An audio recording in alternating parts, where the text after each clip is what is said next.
ਵਾਹਿਗੁਰੂ ਜੀ ਕਾ ਖਾਲਸਾ ਵਾਹਿਗੁਰੂ ਜੀ ਕੀ ਫਤਿਹ।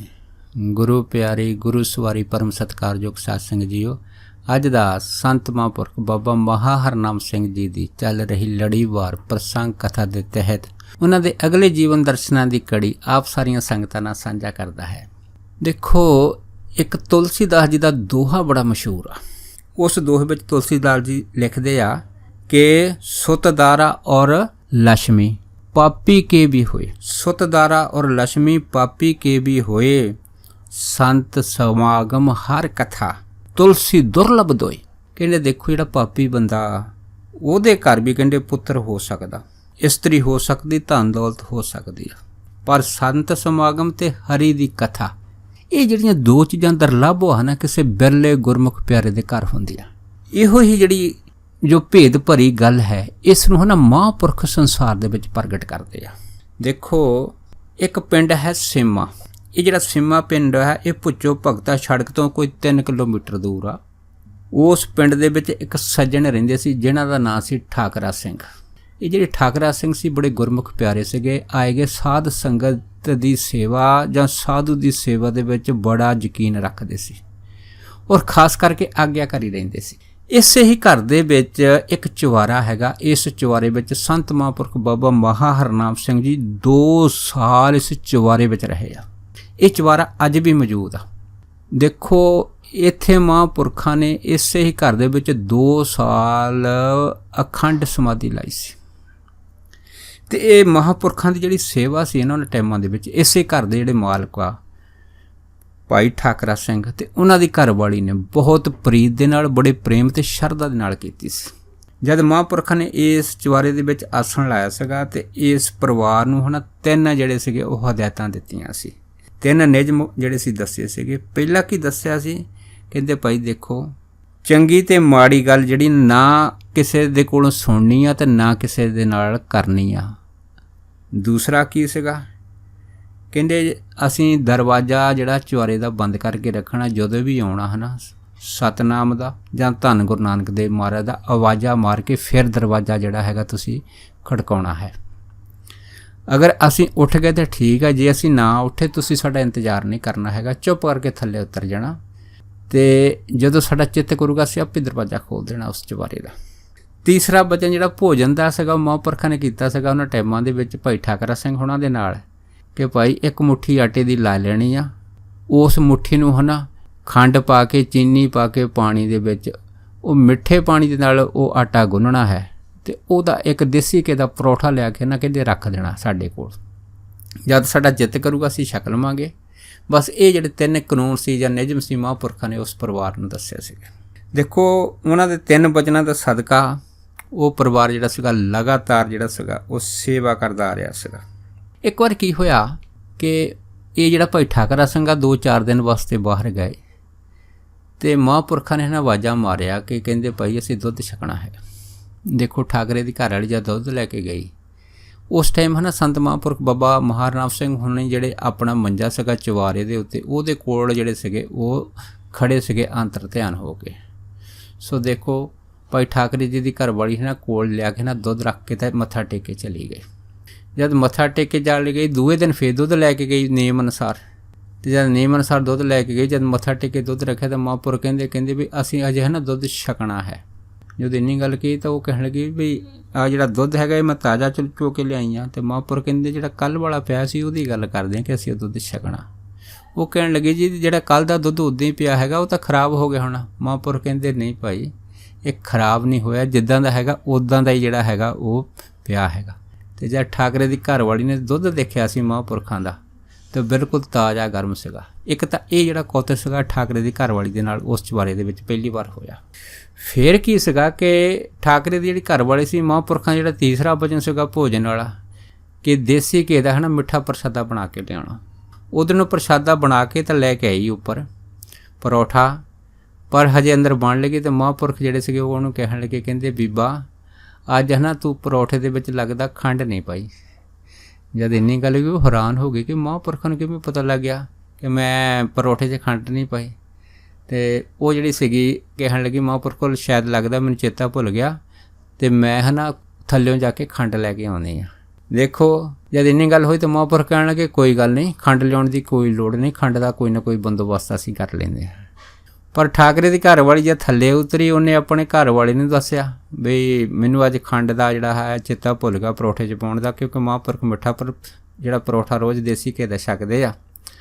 ਅਤੇ ਠਾਕਰਾ ਫਿਰ ਖੰਡ ਲੈ ਕੇ ਗਿਆ ਅਤੇ ਮਹਾਂਪੁਰਖ ਠਾਕਰੇ ਨੂੰ ਕਹਿਣ ਲੱਗੇ, ਕਹਿੰਦੇ ਭਾਈ ਹੁਣ ਤਾਂ ਤੂੰ ਖੇਤਾਂ 'ਚੋਂ ਕੰਮ ਕਰਕੇ ਆਇਆ, ਤੂੰ ਥੱਕ ਗਿਆ ਹੋਣਾ, ਤੈਨੂੰ ਕੀ ਜ਼ਰੂਰਤ ਸੀ ਉੱਪਰ ਆਉਣ ਦੀ। ਅਤੇ ਬਾਕੀ ਰਹੀ ਖੰਡ ਦੀ ਗੱਲ, ਖੰਡ ਕਹਿੰਦੇ ਸਾਨੂੰ ਕੋਈ ਦੇ ਗਿਆ ਹੈਗਾ। ਜਦ ਇੰਨੀ ਗੱਲ ਹੋਈ ਤਾਂ ਮਹਾਂਪੁਰਖਾਂ ਨੇ ਖੰਡ ਜਿਹੜੀ ਸੀ ਹੱਥ ਦੇ ਨਾਲ ਜਿਹੜੀ ਸੀ ਉਹ ਪਰੌਠੇ 'ਤੇ ਭੁੱਕਣੀ ਸ਼ੁਰੂ ਕਰ ਦਿੱਤੀ। ਪਰ ਠਾਕਰਾ ਅਤੇ ਠਾਕਰ ਦੀ ਘਰ ਵਾਲੀ ਦੇਖਣ ਵੀ ਸਾਡੇ ਘਰ 'ਚ ਕੋਈ ਨਹੀਂ ਆਇਆ ਅਤੇ ਮਹਾਂਪੁਰਖਾਂ ਨੇ ਕਿ ਖੰਡ ਕੌਣ ਦੇ ਗਿਆ ਹੈਗਾ। ਅਤੇ ਫਿਰ ਮਹਾਂਪੁਰਖ ਕਹਿੰਦੇ ਕੋਈ ਗੱਲ ਨਹੀਂ, ਹੁਣ ਤੁਸੀਂ ਰਹਿਣ ਦਿਓ, ਕਿਉਂਕਿ ਸਾਡਾ ਜਿਹੜਾ ਖੰਡ ਦਾ ਜੋ ਵਿਚਾਰ ਸੀਗਾ ਉਹ ਹੁਣ ਸਾਡਾ ਪੂਰਾ ਹੋ ਗਿਆ। ਦੇਖੋ ਇਹ ਦੋ ਕੁੱਤਕ ਉਸ ਪਰਿਵਾਰ ਦੇ ਵਿੱਚ ਘਰ ਦੇ ਵਾਲਿਆਂ ਦੇ ਨਾਲ ਹੋਏ ਸੀਗੇ। ਫਿਰ ਇੱਕ ਵਾਰੀ ਕੀ ਹੋਇਆ ਕਿ ਕੁਛ ਦਿਨ ਇਸ ਕਰਦੇ ਇਸ ਤਰ੍ਹਾਂ ਜਦ 6 ਮਹੀਨੇ ਗੁਜ਼ਰੇ, ਇੱਕ ਦਿਨ ਮਹਾਂਪੁਰਖ ਸੰਤ ਬਾਬਾ ਮਹਾਰਨਾਮ ਸਿੰਘ ਹੋਣੀ ਸੀ ਜਿਹੜੇ ਸੀ ਐਸੀ ਸਮਾਧੀ 'ਚ ਬੈਠੇ 3 ਦਿਨ 3 ਰਾਤਾਂ, ਚੌਥਾ ਦਿਨ ਚੜ੍ਹ ਗਿਆ ਅਤੇ ਚੁਬਾਰੇ ਦਾ ਦਰਵਾਜ਼ਾ ਬੰਦ। ਠਾਕਰ ਸਿੰਘ ਜਾਇਆ ਕਰੇ ਅਤੇ ਉੱਥੇ ਜਾ ਕੇ ਮਹਾਂਪੁਰਖਾਂ ਨੂੰ ਆਵਾਜ਼ਾਂ ਮਾਰਿਆ ਕਰੇ ਸਤਿਨਾਮ ਧੰਨ ਗੁਰੂ ਨਾਨਕ, ਪਰ ਅੰਦਰੋਂ ਮਹਾਂਪੁਰਖਾਂ ਨੇ ਕੋਈ ਆਵਾਜ਼ ਨਹੀਂ ਦਿੱਤੀ। ਅਤੇ ਭਾਈ ਠਾਕਰਾ ਸਿੰਘ ਥੱਲੇ ਉਤਰਿਆ। ਜਦ ਉਤਰਿਆ ਅਤੇ ਉਹਦੀ ਘਰਵਾਲੀ ਨੂੰ ਕਹਿਣ ਲੱਗਾ ਕਿ ਅੱਜ 3-4 ਦਿਨ ਹੋ ਗਏ ਮਹਾਂਪੁਰਖਾਂ ਨੇ ਦਰਵਾਜ਼ਾ ਨਹੀਂ ਖੋਲ੍ਹਿਆ। ਅਤੇ ਠਾਕਰੇ ਦੇ ਘਰੋਂ ਕਹਿਣ ਲੱਗੀ ਕਿ 6 ਮਹੀਨੇ ਹੋ ਗਏ ਆ ਮਹਾਂਪੁਰਖਾਂ ਨੂੰ ਸਾਡੇ ਚੁਬਾਰੇ 'ਚ ਰਹਿੰਦਿਆਂ, ਪਰ ਇਸ ਤਰ੍ਹਾਂ ਸਮਾਧੀ ਵਿੱਚ ਇੰਨਾ ਲੰਮਾ ਸਮਾਂ ਰਹਿਣਾ ਕਹਿੰਦੇ ਸਾਨੂੰ ਸਮਝ 'ਚ ਨਹੀਂ ਆਇਆ ਕਿ ਮਹਾਂਪੁਰਖ ਜਿਹੜੇ ਹੈਗੇ ਆ ਉਹ ਅੰਦਰ ਹੀ ਦਰਵਾਜ਼ਾ ਲਾ ਕੇ ਬੈਠੇ ਆ। ਸਾਨੂੰ ਤਾਂ ਇਹ ਫਿਕਰ ਲੱਗਿਆ ਹੈਗਾ ਕਿ ਮਹਾਂਪੁਰਖ ਠੀਕ ਠਾਕ ਅੰਦਰ, ਜਾਂ ਸਾਡਾ ਨਾਲ ਕੋਈ ਇਸ ਤਰ੍ਹਾਂ ਦੀ ਘਟਨਾ ਤਾਂ ਨਹੀਂ ਵਾਪਰ ਗਈ। ਇਹ ਜਿਹੜੀਆਂ ਵਿਚਾਰਾਂ ਸੀ ਉਹਨਾਂ ਟਾਈਮਾਂ ਵਿੱਚ ਠਾਕਰ ਅਤੇ ਠਾਕਰ ਦੇ ਘਰ ਵਾਲੀ ਦੇ ਅੰਦਰ ਚੱਲਦੀਆਂ ਸੀਗੀਆਂ। ਖੈਰ ਇਸ ਤਰ੍ਹਾਂ ਦੀ ਵਿਚਾਰ ਤੋਂ ਬਾਅਦ ਫਿਰ ਠਾਕਰਾ ਆਪਣੀ ਘਰਵਾਲੀ ਨੂੰ ਕਹਿਣ ਲੱਗਾ ਕਿ ਜਦ ਤੱਕ ਮਹਾਂਪੁਰਖ ਦਰਵਾਜ਼ਾ ਨਹੀਂ ਖੋਲ੍ਹਦੇ ਮੈਂ ਪ੍ਰਸ਼ਾਦਾ ਨਹੀਂ ਛਕਣਾ ਅਤੇ ਤੂੰ ਪ੍ਰਸ਼ਾਦਾ ਛਕ ਲਾ। ਇਹ ਕਹਿ ਕੇ ਠਾਕਰਾ ਜਿਹੜਾ ਸੀਗਾ ਚੁੱਪ ਕਰਕੇ ਮਹਾਂਪੁਰਖਾਂ ਦਰਵਾਜ਼ੇ ਦੇ ਇੱਕ ਪਾਸੇ ਹੋ ਕੇ ਬੈਠ ਗਿਆ ਅਤੇ ਉੱਧਰੋਂ ਫਿਰ ਮਹਾਂਪੁਰਖਾਂ ਨੇ ਦਰਵਾਜ਼ਾ ਖੋਲ੍ਹ ਲਿਆ। ਜਦ ਦਰਵਾਜ਼ਾ ਖੋਲ੍ਹਿਆ ਤਾਂ ਭਾਈ ਠਾਕਰੇ ਨੂੰ ਕਹਿਣ ਲੱਗੇ ਮਹਾਂਪੁਰਖ ਕਹਿੰਦੇ ਠਾਕਰਾ ਕਿ ਅਸੀਂ ਤੈਨੂੰ ਇੱਕ ਨਾਮ ਦਿੱਤਾ ਸੀ ਮੂਲ ਮੰਤਰ ਦਾ ਜਪਣ ਵਾਸਤੇ, ਪਰ ਲੱਗਦਾ ਹੈਗਾ ਕਿ ਤੂੰ ਨਾਮ ਤਾਂ ਜਪਦਾ ਹੈਗਾ ਪਰ ਤੇਰਾ ਉਹਦੇ ਵਿੱਚ ਮਨ ਨਹੀਂ ਲੱਗਦਾ। ਜਦ ਇੰਨੀ ਗੱਲ ਠਾਕਰਾ ਵੀ ਹੈਰਾਨ ਹੋ ਗਿਆ ਵੀ ਵਾਕਿਆ ਗੱਲ ਤਾਂ ਠੀਕ ਹੈ, ਮੂਲ ਮੰਤਰ ਦਾ ਪਾਠ ਤਾਂ ਮੈਂ ਕਰਦਾ ਹੈਗਾ ਪਰ ਮੇਰਾ ਉਹਦੇ ਵਿੱਚ ਮਨ ਨਹੀਂ ਲੱਗਦਾ ਹੈਗਾ। ਫਿਰ ਠਾਕਰਾ ਕਹਿਣ ਲੱਗਾ ਕਹਿੰਦਾ ਮਹਾਂਪੁਰਖੋ ਕਿਰਪਾ ਕਰੋ ਕਿ ਮੇਰਾ ਜਿਹੜਾ ਮਨ ਹੈ ਇਸ ਨਾਮ ਦੇ ਵਿੱਚ ਲੱਗ ਜਾਵੇ। ਅਤੇ ਬਾਬਾ ਜੀ ਕਹਿਣ ਲੱਗੇ ਕਹਿੰਦੇ ਕੋਈ ਗੱਲ ਨਹੀਂ ਭਾਈ, ਸਾਨੂੰ ਥੋੜ੍ਹਾ ਜਿਹਾ ਹੋਰ ਵਕਤ ਦੇ ਅਤੇ ਤੇਰਾ ਜਿਹੜਾ ਮਨ ਵਾ ਨਾਮ ਦੇ ਨਾਲ ਜ਼ਰੂਰ ਜੁੜ ਜਾਊਗਾ। ਦੇਖੋ ਇਹ ਸੁਣ ਕੇ ਫਿਰ ਠਾਕਰਾ ਜਿਹੜਾ ਸੀ ਬੜਾ ਪ੍ਰਸੰਨ ਹੋ ਗਿਆ। ਉਸ ਤੋਂ ਬਾਅਦ ਕੀ ਹੋਇਆ ਕਿ ਇਹ ਜਿਹੜੀ ਸੇਵਾ ਸੀ ਲਗਾਤਾਰ ਚੱਲਦੀ ਰਹੀ। ਇੱਕ ਦਿਨ ਕੀ ਹੋਇਆ ਕਿ ਠਾਕਰੇ ਦੇ ਉੱਤੇ ਐਸੀ ਕਿਰਪਾ ਹੋਈ ਮਹਾਂਪੁਰਖਾਂ ਦੀ ਕਿ ਜਦੋਂ ਮੂਲ ਮੰਤਰ ਦਾ ਪਾਠ ਕਰਦੇ ਠਾਕਰੇ ਦੀ ਸੁਰਤ ਅਚਨਚੇਤ ਜਿਹੜੀ ਸੀ ਅੰਦਰ ਖਿੱਚੀ ਗਈ, ਐਸੇ ਆਨੰਦ ਦੇ ਵਿੱਚ ਗਵਾਚ ਗਈ ਕਿ ਠਾਕਰੇ ਨੂੰ ਕੁਛ ਹੋਸ਼ ਨਹੀਂ ਰਿਹਾ। ਅੱਧਾ ਦਿਨ ਅਤੇ ਸਾਰੀ ਰਾਤ ਇਸ ਤਰ੍ਹਾਂ ਨਿਕਲ ਗਈ। ਜਦ ਇਸ ਤਰ੍ਹਾਂ ਇਸ ਆਨੰਦ ਦੇ ਵਿੱਚ ਬੈਠਿਆਂ ਨਿਕਲ ਗਏ ਅਤੇ ਫਿਰ ਮਹਾਂਪੁਰਖਾਂ ਨੇ ਭਾਈ ਠਾਕਰੇ ਨੂੰ ਆਵਾਜ਼ ਮਾਰੀ। ਆਵਾਜ਼ ਮਾਰ ਕੇ ਕਹਿਣ ਲੱਗੇ ਕਹਿੰਦੇ ਭਾਈ ਹੁਣ ਤੇਰਾ ਮਨ ਤਾਂ ਨਹੀਂ ਦੌੜਦਾ, ਹੁਣ ਤਾਂ ਤੇਰਾ ਜਿਹੜਾ ਮਨ ਹੈਗਾ ਉਹ ਆਨੰਦ ਦੇ ਵਿੱਚ ਮਗਨ ਹੈ। ਜਦ ਇਸ ਤਰ੍ਹਾਂ ਦੀ ਵਿਚਾਰ ਜਿਹੜੀ ਮਹਾਂਪੁਰਖਾਂ ਨੇ ਕੀਤੀ ਫਿਰ ਠਾਕਰੇ ਬਾਬਾ ਜੀ ਨੂੰ ਮੱਥਾ ਟੇਕਿਆ। ਟੇਕ ਕੇ ਕਹਿਣ ਲੱਗੇ ਮਹਾਂਪੁਰਖੋ ਇਹ ਸਾਰੀ ਤੁਹਾਡੀ ਕਿਰਪਾ ਦਾ ਸਦਕਾ ਹੀ ਆ, ਅੱਜ ਮੈਨੂੰ ਨਾਮ ਜਪਣ ਦੇ ਮੂਲ ਮੰਤਰ ਦੇ ਵਿੱਚ ਐਡਾ ਭਾਰਾ ਰਸ ਆਇਆ। ਅਤੇ ਮਹਾਂਪੁਰਖ ਹੱਸ ਕੇ ਕਹਿਣ ਲੱਗੇ ਕਹਿੰਦੇ ਭਾਈ ਇਹ ਸਾਡੇ ਕਰਕੇ ਨਹੀਂ, ਤੂੰ ਜਿਹੜੀ ਇਹ ਸਾਡੇ ਤੋਂ ਪਹਿਲਾਂ ਸੇਵਾ ਕੀਤੀ ਜਿਹੜੇ ਬ੍ਰਹਮਦਾਸ ਮਹਾਤਮਾ ਸੀਗੀ ਉਹਨਾਂ ਸੇਵਾ ਦਾ ਫਲ ਹੈ ਕਿ ਤੈਨੂੰ ਇਸ ਨਾਮ ਜਪਣ ਦੇ ਵਿੱਚ ਅੱਜ ਐਡਾ ਭਾਰੀ ਰਸ ਆਇਆ। ਹੁਣ ਬ੍ਰਹਮਦਾਸ ਦਾ ਨਾਂ ਸੁਣ ਕੇ ਭਾਈ ਠਾਕਰਾ ਜੀ ਬੜੇ ਹੈਰਾਨ ਹੋਏ। ਅਤੇ ਜਦ ਹੈਰਾਨ ਹੋਇਆ ਅਤੇ ਮਹਾਂਪੁਰਖ ਕਹਿਣ ਲੱਗੇ ਕਹਿੰਦੇ ਭਾਈ ਬ੍ਰਹਮਦਾਸ ਦੇ ਜਾਣ ਤੋਂ ਬਾਅਦ ਸਾਡੇ ਮਨ ਦੇ ਅੰਦਰ ਫੁਰਨਾ ਜਿਹੜਾ ਸੀਗਾ ਬਣਿਆ ਸੀਗਾ ਅਤੇ ਅਸੀਂ ਜਿਹੜੇ ਤਾਂ ਤੇਰੇ ਚੁਬਾਰੇ ਦੇ ਉੱਤੇ ਜਿਹੜੇ ਹੈਗੇ ਕੁਛ ਟਾਈਮ ਬੰਦਗੀ ਭਜਨ ਕਰਨ ਵਾਸਤੇ ਆਏ ਹਾਂ। ਸੋ ਜਦ ਇਹ ਜਿਹੜੀ ਗੱਲ ਸੀ ਭਾਈ ਠਾਕਰੇ ਨਾਮ ਮਹਾਂਪੁਰਖਾਂ ਨੇ ਖੋਲ੍ਹੀ ਸੀ ਤਾਂ ਭਾਈ ਠਾਕਰੇ ਜਿਹੜੇ ਸੀਗੇ ਉਹਨਾਂ ਦੀਆਂ ਗੱਲਾਂ ਸੁਣ ਕੇ ਅਤ ਪ੍ਰਸੰਨ ਹੋਏ ਸੀ। ਦੇਖੋ ਹੁਣ ਮਹਾਂਪੁਰਖ ਤਾਂ ਬੰਦਗੀ ਕਰਦੇ ਆ, ਭਾਈ ਠਾਕਰਾ ਵੀ ਬਹੁਤ ਸੇਵਾ ਕਰਦਾ, ਘਰ ਵਾਲੀ ਵੀ ਬਹੁਤ ਸੇਵਾ ਕਰਦੀ ਆ। ਇੱਕ ਵਾਰੀ ਉਹ ਜਿਹੜੇ ਸੀਗੇ ਉਸ ਪਿੰਡ ਦੇ ਵਿੱਚ ਇਸ ਤਰ੍ਹਾਂ ਦੀਆਂ ਗੱਲਾਂ ਹੋਣ ਲੱਗ ਪਈਆਂ ਕਿ ਇੱਕ ਚੁਰਾਹੇ ਦੇ ਵਿੱਚ 2-3 ਬੰਦੇ ਖੜ੍ਹੇ ਆਪਸ ਵਿੱਚ ਗੱਲਾਂ ਕਰਨ। ਉਹ ਗੱਲਾਂ ਕੀ ਕਰਨ, ਉਹ ਕਹਿਣ ਵੀ ਜਿਹੜਾ ਭਾਈ ਠਾਕਰੇ ਦਾ ਘਰ ਵਾ ਉਹਦੀ ਗਲੀ ਦੇ ਵਿੱਚ ਚਿੱਕੜ ਬੜਾ ਹੁੰਦਾ ਹੈਗਾ, ਇਹ ਪਤਾ ਨਹੀਂ ਇੰਨਾ ਪਾਣੀ ਕਾਹਤੇ ਵਿਅਰਥ ਕਰਦੇ ਆ, ਕਾਹਤੇ ਇੰਨਾ ਪਾਣੀ ਡੋਲਦੇ ਰਹਿੰਦੇ ਆ, ਇਸ ਚਿੱਕੜ ਕਰਕੇ ਸਾਰੇ ਪਿੰਡ ਨੂੰ ਲੰਘਣ ਦੇ ਵਿੱਚ ਤੰਗੀ ਹੈਗੀ ਆ। ਜਦ ਇਸ ਤਰ੍ਹਾਂ ਦੀਆਂ ਵਿਚਾਰਾਂ ਸ਼ੁਰੂ ਹੋਈਆਂ ਉਸ ਪਿੰਡ ਦੇ ਵਿੱਚ, ਤੇ ਫਿਰ ਦੇਖੋ ਇਹ ਵਿਚਾਰ ਦੇ ਵਿੱਚ ਜਿਹੜੀਆਂ ਵਿਚਾਰਾਂ ਚੱਲਦੀਆਂ ਗਈਆਂ ਕਿ ਇਹ ਜਿਹੜਾ ਠਾਕਰਾ ਹੈਗਾ ਇਹ ਸਾਧੂ ਸੰਤਾਂ ਦੀ ਸੇਵਾ ਕਰਦਾ। ਇੱਕ ਜਿਹੜੇ ਠਾਕਰ ਸਾਧੂ ਸੰਤ ਪੁਰਾਣੇ ਸੀਗੇ ਜਿਨ੍ਹਾਂ ਦਾ ਨਾਮ ਬ੍ਰਹਮਦਾਸ ਸੀਗਾ, ਉਹ ਵੀ ਇਹਨਾਂ ਦੇ ਚੁਬਾਰੇ 'ਚ ਰਹੇ ਸੀ। ਇਸ ਪਰਿਵਾਰ ਨੇ ਬਹੁਤ ਸੇਵਾ ਕੀਤੀ ਸੀ ਉਹਨਾਂ ਦੀ, ਅਤੇ ਉਹ ਵੀ ਬੜੀ ਸ਼ਕਤੀ ਵਾਲੇ ਜਿਹੜੇ ਸੀ ਮਹਾਂਪੁਰਖ ਸੀਗੇ। ਅਤੇ ਹੋ ਸਕਦਾ ਜਿਹੜੇ ਨਵੇਂ ਮਹਾਂਪੁਰਖ ਇਹਨਾਂ ਦੇ ਘਰ 'ਚ ਰਹਿੰਦੇ ਆ, ਸ਼ਕਤੀ ਉਹਨਾਂ ਦੇ ਵਿੱਚ ਵੀ ਘੱਟ ਨਹੀਂ ਲੱਗਦੀ। ਉਹ ਵੀ ਸਾਨੂੰ ਇਸ ਤਰ੍ਹਾਂ ਲੱਗਦੇ ਕਿ ਜਿਵੇਂ ਪੂਰਨ ਬ੍ਰਹਮ ਗਿਆਨੀ ਮਹਾਂਪੁਰਖ ਹੋਣ। ਜੋ ਇਸ ਤਰ੍ਹਾਂ ਦੀਆਂ ਵਿਚਾਰਾਂ ਹੋਈਆਂ ਤਾਂ ਫਿਰ ਉਹਦੇ ਵਿੱਚੋਂ ਇੱਕ ਸੱਜਣ ਕਹਿਣ ਲੱਗਾ ਕਿ ਬਾਕੀ ਤਾਂ ਠੀਕ ਆ, ਪਰ ਜਿਹੜਾ ਨਾਲੀ ਦਾ ਪਾਣੀ ਆ, ਗਲੀ ਦਾ ਪਾਣੀ ਜਿਹੜੇ ਲੋਧਦੇ ਆ, ਉਹਦੇ ਵਿੱਚ ਲੰਘਣ ਵਾਲਿਆਂ ਨੂੰ ਬੜੀ ਜਿਹੜੀ ਇਹ ਹੈ ਉਹ ਮੁਸ਼ਕਲ ਰਹਿੰਦੀ ਹੈ। ਅਤੇ ਉਹਦੇ ਵਿੱਚ ਇੱਕ ਆਦਮੀ ਕਹਿਣ ਲੱਗਾ ਵੀ ਜਿਹੜਾ ਮਹਿਰਾ ਹੈਗਾ ਉਹ ਖੂਹ ਤੋਂ 8 ਦਿਨਾਂ ਬਾਅਦ ਪਾਣੀ ਭਰ ਕੇ ਲਿਆਉਂਦਾ, ਤਾਂ ਸਾਰੇ ਪਿੰਡ ਦਾ ਪਾਣੀ ਪੀਣ ਦਾ ਹੀ ਸਰਦਾ ਹੈ। ਪਰ ਠਾਕਰੇ ਦੀ ਘਰ ਵਾਲੀ ਜਿਹੜੀ ਉਹ ਸਾਰਾ ਦਿਨ ਟੋਭੇ ਤੋਂ ਪਾਣੀ ਢੋਂਦੀ ਰਹਿੰਦੀ ਹੈ, ਅਤੇ ਇਸੇ ਪਾਣੀ ਦੇ ਨਾਲ ਮਹਾਂਪੁਰਖ ਪਤਾ ਨਹੀਂ ਕੀ ਕਰਦੇ ਆ। ਇੱਕ ਵਿੱਚੋਂ ਬੋਲ ਗਿਆ, ਕਹਿੰਦੇ ਵੀ ਕਰਨਾ ਕੀ ਆ, ਵੀ ਮਹਾਂਪੁਰਖ ਇਸ ਪਾਣੀ ਨਾਲ ਮੂੰਹ ਹੀ ਧੋਂਦੇ ਰਹਿੰਦੇ ਆ। ਫਿਰ ਇੱਕ ਬੰਦਾ ਕਹਿਣ ਲੱਗਾ ਵੀ ਠਾਕਰਾ ਤਾਂ ਉਹਦੀ ਘਰ ਵਾਲੀ ਤਾਂ ਸੇਵਾ ਕਰਦੇ ਆ, ਪਰ ਇਹ ਜਿਹੜਾ ਪਾਣੀ ਹੈ ਨਾ ਇਹ ਮਹਾਂਪੁਰਖ ਹੀ ਡੋਲਦੇ। ਭਾਵ ਕੀ ਆ ਕਿ ਉਹਨਾਂ ਬੰਦਿਆਂ ਦਾ ਕਹਿਣ ਦਾ ਭਾਵ ਇਹ ਸੀਗਾ ਕਿ ਦੋਸ਼ੀ ਜਿਹੜੇ ਹਨ ਉਹ ਮਹਾਂਪੁਰਖ ਸੰਤ ਮਹਾਂਪੁਰਖ ਬਾਬਾ ਹਰਨਾਮ ਸਿੰਘ ਹੋਣੀ ਆ, ਜਿਹੜੇ ਇਸ ਘਰ ਦੇ ਚੁਬਾਰੇ 'ਚ ਰਹਿੰਦੇ ਆ। ਦੇਖੋ ਹੁਣ ਮਹਾਂਪੁਰਖਾਂ ਨੇ ਇਸ ਪਰਿਵਾਰ ਨੂੰ ਜਿਹੜੇ ਨਾ 3 ਕਾਨੂੰਨ ਦੱਸੇ ਸੀਗੇ, ਭਾਈ ਨਾ ਸਾਡੀ ਕਿਸੇ ਦੇ ਕੋਲ ਸਿਫਤ ਸੁਣਨੀ, ਨਾ ਨਿੰਦਾ ਸੁਣਨੀ, ਨਾ ਕਰਨੀ ਹੈਗੀ।